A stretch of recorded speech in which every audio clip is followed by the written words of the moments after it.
listening to Thunder Radio, the podcast of the Manitoba First Nations Education Resource Centre.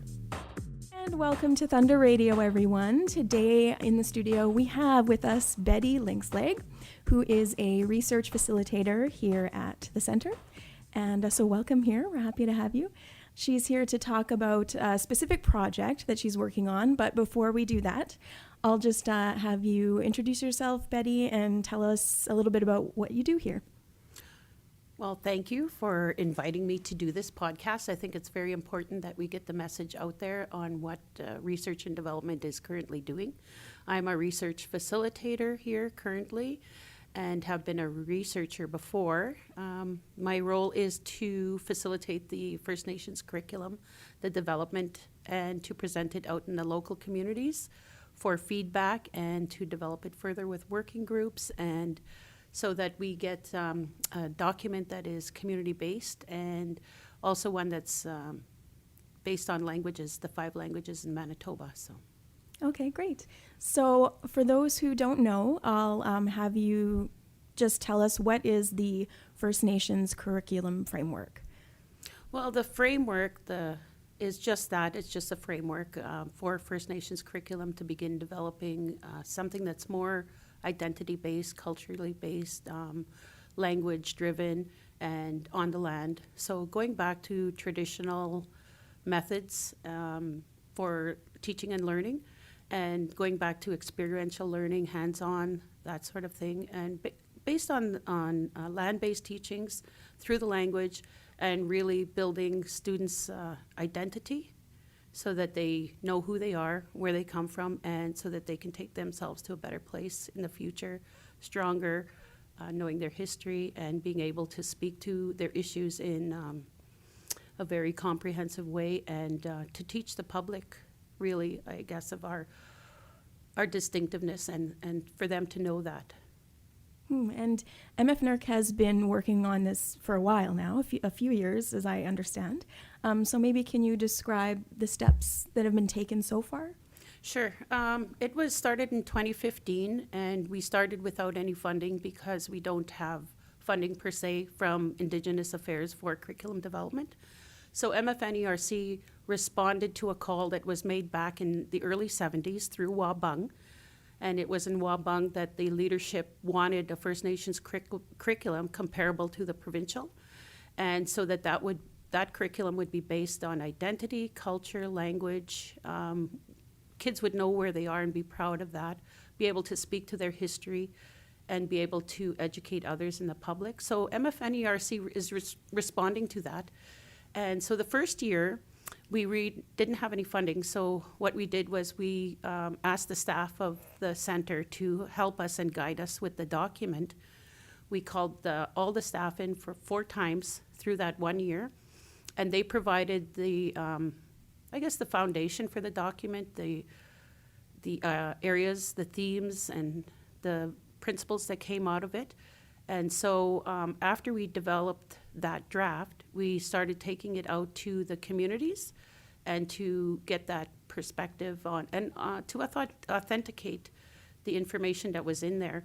So we met with language groups. We had regionals in the north and the south, and we got some feedback there. And we're also doing language groups. We met with the various language groups to get their feedback on the document that was drafted. And now we're out in the community levels, presenting it at the schools and to community members to get their feedback and to get their perspective on whether they would use that framework in developing their own local curriculum, or if they would take it further beyond that. And so we've gotten a very good response from all stakeholders. There's, with everything else, there's a few people that say it needs to be improved, and we welcome that because criticism only makes it better. And so we ask for critical dialogue when we go out to the communities, for them to be critical, because we want the document to be original and we want it from their perspective. So it's not coming from our perspective, we're just the developers. It's really the driving force is coming from our staff and from our stakeholders at community level, whether that be language groups or in the school or, parents, grandparents, that sort of thing. Mm-hmm. So maybe I'll have you mention if you're hearing some common themes, like out in the community visits that you're doing. Are there certain things that people have said that they want in this curriculum? It's the same as what was said in Wapang years ago. It's been decades in coming. And what people are saying is that they like it. It's about time is the common feedback that we get. It's about time. And they're going to use the framework in developing local curriculum, and some of the communities are more advanced than others, so they're just ready to jump on and start developing and getting their working groups locally. Language is another common thread that we hear, and that is to use the language because the culture is embedded in the language. And so with the rate of loss that we're having in the areas of language, that's a critical piece to the curriculum is language. And of course, the whole history and the identity and understanding what happened through our history and the oppression that came with it, and all the various aspects in changing our identity came through enforced policy from colonial governments and that sort of thing. So if kids know what happened to their people, their knowledge to speak about it is just more enhanced, and they don't have to wait till they're in university to get all this information like many of us older people did. We didn't know really. I speak for myself on the Indian Act and the treaties. Well, I knew about the treaties, but I didn't know exactly what was the technical pieces of the treaties. But and I didn't know that till university. So we don't want our kids to know that. We want them to be able to speak to it even in the early years. And so we're developing resources that will go from early years right to grade 12 and to hit all the dynamics through the different levels. And so we have little ones talking about treaties too, and their identity and getting them on the land and using their language. Yeah, and what steps are still needed to be taken to, I guess, complete the project?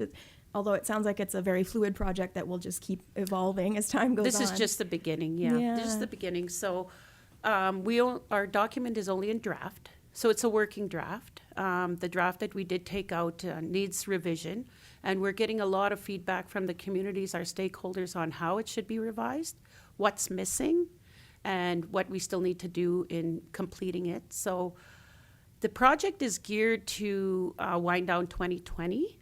But I don't see it happening 2020. Probably just the framework would be completed. And from there, we're going to see a lot of community development because the communities are excited and they want to develop their own history and they want to develop their own curriculum. So their kids are speaking their language, their dialect, getting the knowledge from their elders and their culture in their community. So it's going to go way beyond 2020. Yeah, and on that note, I was wondering if you could describe how you envision a class with a curriculum. What will it look like? I think maybe specifically how will it help First Nations young people? You've mentioned a couple things, but maybe just expand a little bit. Well, I think the trend, and it's just not us, it's just not First Nations, but I think the nation and even globally, people are moving towards land-based education. It's a growing trend everywhere. Yeah, that's true. I just recently seen a university in the Northwest Territories that are looking to grant degrees on land. And that's basically them right on the land, not in a classroom learning about land. So we would hope to see that element happening where kids are out on the land, they're reconnecting, they're reestablishing that relationship with their ecosystem, to recognize the traditional philosophies we've always carried, that we are not above the land, we are not above the ecosystem, we are only a part of it. And we were given as Indigenous peoples the responsibility to look after the land. So if the kids can carry that into the classroom and practice that on the land, and then take that into their own personal life, take that home, we would hope that that would generate, I guess, more, I don't know if I want to say healing, but it's a way to get back to where we were and to recognize all the good qualities we have in ourselves as Indigenous peoples and the contributions we've made. Teachers will need to be trained because not all our teachers are First Nation. And so we have to share that knowledge with our educators. And we've gotten good response from the educators. People are excited, even with non-Native teachers. They want to get on board, they want to learn it. And we hold a philosophy that if we can share our teachings, more worldwide, or even within all of our schools, whoever's teaching, it just makes it the world a better place, and helps to protect our planet. That's just one way, but they'll also learn our languages too. So we not only learn their language, but we're sharing. That reciprocal relationship is there. As far as kids learning per se, I think that there would have to be, in the beginning, some kind of bridging to happen between the provincial and the First Nations curriculum. We're not sure exactly how that's going to flow out, because it's an evolutionary process. We call it a green curriculum, right? Because it's ever growing, and it's changing, and it's evolving and adapting as we move in throughout the communities. So even the framework that we have now is going to change a bit.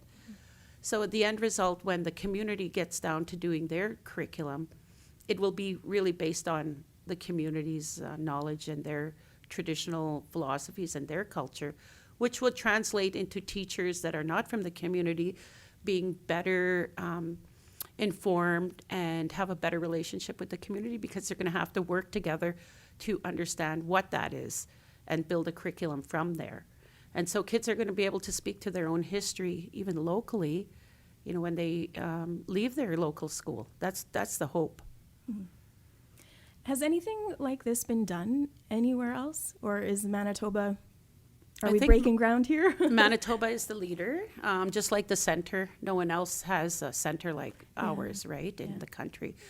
So this project, I haven't seen a provincial-wide First Nations curriculum being developed before. We're leading in that area. And I'm not saying that we are the first ones doing it, because there's pockets here and there of curriculum that is culturally based. But when we're moving through a whole province with 5 different languages and specific cultural knowledge that's community based, not even language totally based, but then it's, everybody's different at their local level, we're going to see that it's going to be quite dynamic. And really the end result is totally still unknown yet, because it's an evolutionary process, and we're leaving it to the community's ownership, right? We practice the OCAP principles, which is community control, access, and protection of their knowledge. So this curriculum is really for them. We developed the framework as a guide, and that is to spur interest and to also develop those local working groups so that we can see local curriculum in tune and then building up to a provincial model. So how it will end up, we don't know, but we do have certain visions for it. Yeah, of course. And if someone is listening to this and wants more information or wants to be involved, maybe in a working group, what should they do? They should contact us at Research and Development, primarily our director, Violet Okimau. And if there's interest out there, we certainly would like to get in touch with you. And is there anything else you wanted to add about the project? Oh, just that it's a dynamic project, that it's a first-time response to Wabung. So it's a historic document as well, and a historic process. And if anybody wants to get involved, we sure would like to get you involved, and please come and see us. Okay, wonderful. Well, thank you so much for being here and talking about the project. I learned a lot about it that I didn't know, so I'm sure people listening will as well. So thank you. You're welcome.